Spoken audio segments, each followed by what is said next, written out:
গরুর এই কষা মাংস দিয়ে নান, রুটি, পরোটা, ভাত, পোলাও সব কিছুই খেতে খুবই মজা লাগে। আসসালামু আলাইকুম এভরিওয়ান। আজকে আমি আপনাদের সাথে খুবই মজার গরুর মাংস দিয়ে কষা মাংস রেসিপি তৈরি করে দেখাবো।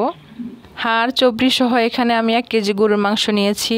দিচ্ছি 1 চা চামচ আদা বাটা, 1 চা চামচ রসুন বাটা, 1 টেবিল চামচ মরিচের গুঁড়া, ধনিয়ার গুঁড়া 1 চা চামচ, 1 চা চামচ হলুদের গুঁড়া, দিচ্ছি 2 টেবিল চামচ টক দই, জিরার গুঁড়া 1 চা চামচ, সাথে 1 টেবিল চামচ সরিষার তেল দিয়ে মাংসের সাথে সব কিছু ভালো করে মিশিয়ে 30 মিনিট ম্যারিনেট করে রাখবো। প্যানে তেল দিয়ে দিচ্ছি 3 টুকরা দারুচিনি, তেজপাতা 2টো, 4-5টা এলাচ, সাথে 4-5টা লবঙ্গ।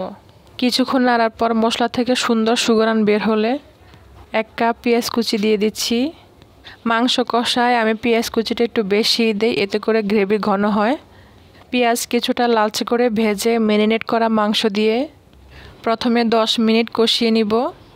ঢেকে দিচ্ছি, এতে করে মাংস থেকে পানি বের হবে। মাংস থেকে যে পানি বের হয়েছে ওই পানিতে আরও কিছুক্ষণ কষিয়ে নিব। মাংসে পানি শুকিয়ে গেলে কিছু পরিমাণ পানি দিব। পানি আমি একেবারে বেশি করে দিব না। মাংসে পানি যখন শুকিয়ে লেগে যেতে চাইবে তখন অল্প করে পানি দিব আর মাংস কষিয়ে নিব। আর এটাই হচ্ছে মাংস কষার বৈশিষ্ট্য। মাংস কুকড হতে ঢেকে দিচ্ছি।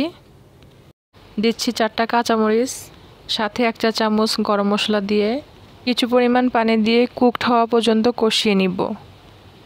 মাংস কুকড হয়ে গেছে আর দেখেন কালারটা কতটা সুন্দর আসছে। আর এই কষা মাংস দিয়ে গরম ভাত খেতে আমার কাছে কী যে ভালো লাগে। এভাবে বাসায় একবার হলো ট্রাই করে দেখবেন আর খেতে কেমন হয়েছে আমাকে ফিডব্যাক দিতে ভুলবেন না। আর রেসিপি ভালো লাগলে আমার চ্যানেলটিকে সাবস্ক্রাইব করার অনুরোধ থাকলো। দেখা হবে নতুন কোনো রেসিপিতে। সে পর্যন্ত সবাই অনেক বেশি ভালো থাকবেন। আল্লাহ হাফেজ।